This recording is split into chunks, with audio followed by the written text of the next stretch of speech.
का क्रेडिट वज़ीर-ए-आज़म पाकिस्तान ने मरियम नवाज साहिबा की क़यादत को भी दिया और मरियम नवाज साहिबा एक ऐसी सीएम के तौर पर सामने आई हैं जो बहुत ज़्यादा ख़बरों में रहती हैं। कुछ लोग इसे मीडिया प्रोजेक्शन भी करार देते हैं और उन्होंने जो बड़े बड़े प्रोजेक्ट्स के ऐलानात किए हैं, कुछ लोग इसे हवा में भी समझ रहे हैं। मिफ्ता इस्माइल साहब बाकायदा उन्हें कह रहे हैं कि उनकी मीडिया की टीम तस्वीर की हद तक बहुत अच्छा काम कर रही है, ग्राउंड लेवल पर ऐसा नहीं है। और सिट साहब, आपने बहुत दफ़ा प्रोग्राम में कहा कि आप इस पर बात करेंगे, तो हमारी टीम ने ग्राउंड लेवल पे जाके एक सर्वे किया है रिफ्लेक्ट करने के लिए कि हकीकत कितनी है और फसाना कितना है उनके इकदामात में।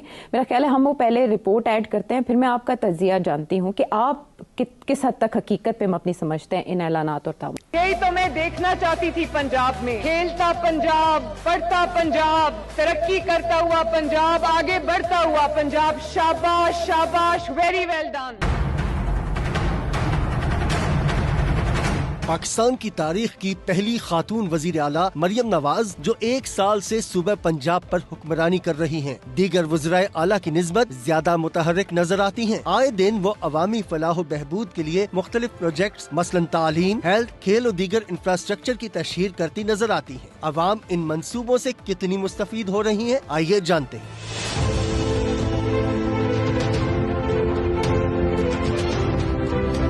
हमें पता चला कि ये मरियम नवाज साहिबा जो हैं, इन्होंने कोई प्रोग्राम लॉन्च किया है बच्चों के लिए। हमारा 1 रुपये का भी खर्चा नहीं हुआ मेडिसिन पे या इसके इलाज पे। प्राइवेट जो डॉक्टर हैं उन्होंने बताया था कि कम से कम इसका 10 से 15 लाख रुपया खर्चा होगा। ये बहुत ही पंजाब गवर्नमेंट का अच्छा इक़दाम है और अप्रिशिएट करते हैं। और जिनके भी बच्चे हैं, मैं तो ये मैसेज दूंगा कि वो जरूर मुस्तफीद हों। हार्ट की बड़ी सर्जरी है, कोई भी आदमी अफोर्ड नहीं कर सकता। बदकिस्मती से कोई भी गवर्नमेंट आती है, उनकी वक्ती पॉलिसियां होती हैं, वो लॉन्ग टर्म नहीं होती। बेचारे जो मरीजों के लवाकिन हैं, उनको 40 से 60% पे करना पड़ रहा है।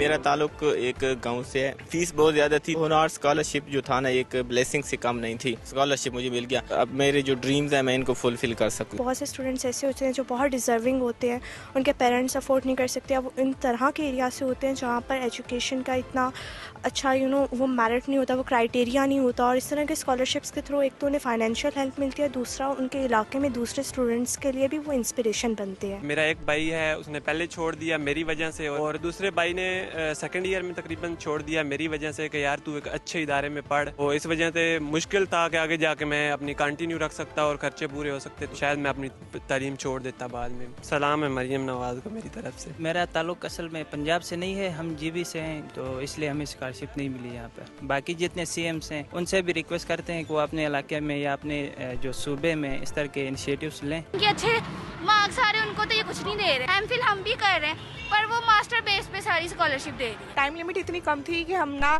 अप्लाई नहीं कर सके थे। मेरे लिए और मेरे जैसे जितने डिजर्विंग स्टूडेंट्स हैं उनके लिए फेज 2 दोबारा आना चाहिए।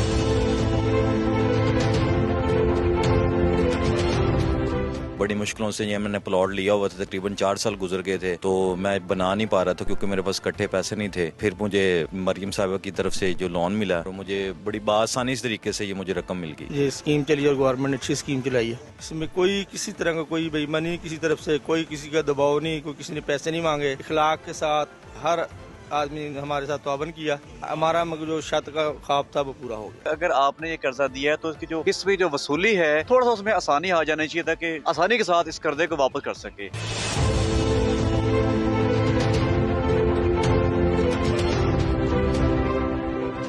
मरियम नवाज का शुक्रिया अदा करता हूँ, वो हमारे शादी करा रहे हैं। हर लड़की को सजना सवरना पसंद है, उन्होंने हमें गिफ्ट भी दिए हैं। शुक्रिया मरियम नवाज शरीफ का कि उन्होंने हमें इतनी इज्जत बख्शी है। मैं दुआ करूंगी कि मैं अपनी नई जिंदगी का आगाज एक अच्छे तरीके से करूं। मरियम नवाज साहिबा का शुक्रिया अदा करती हूँ कि ये जो प्रोग्राम उन्होंने रखे है हमें बहुत अच्छा लगा।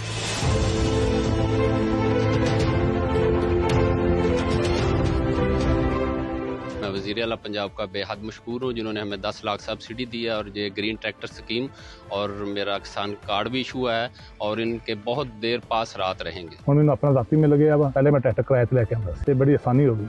ਅਸਾਂ ਵੀ ਅਪਲਾਈ ਕੀਤਾ, ਸਾਡਾ ਤਾਂ ਟਰੈਕਟਰ ਨਿਕਲਿਆ ਕੋਈ ਨਹੀਂ। ਕਿਸਾਨ ਕਾਰਡ ਦੀ ਇਹ ਐਨ ਫਾਇਦੇ, ਜਦੋਂ ਕਿਸਾਨ ਕਾਰਡ ਮਿਲਦਾ ਹੈ 5000 ਲੈ ਲੈਂਦੇ ਡੀਲਰ, 5000 ਵਾਲੇ ਅਕਾਊਂਟ ਦਾ ਬੈਂਕ ਕੱਟ ਲੈਂਦਾ ਤੇ ਰੇਟ ਜਿਹੜਾ ਬਾਜ਼ਾਰ ਵਿੱਚ ਉਹ ਖਾਦ ਦਾ 12000 है, इन्हें 12,500 तो दी। बड़ा फार्मर है, बड़ा किसान है, वो तो फायदा उठा रहा है। जो एक आम मामूली किसान है, जो छोटे काश्तकार हैं, 2-3 एकड़ वाले काश्तकार, तो उनके लिए भी मेरी हुकूमत से रिक्वेस्ट है कि उनके लिए भी कोई इस तरह के इकदाम करें। ग्रीन ट्रैक्टर की स्कीम है, वो है कुरानंदाजी पे। वो बहुत सारे किसान हमारे भाई ऐसे हैं जो कि इसके मुस्तहिक पे उनको नहीं मिले।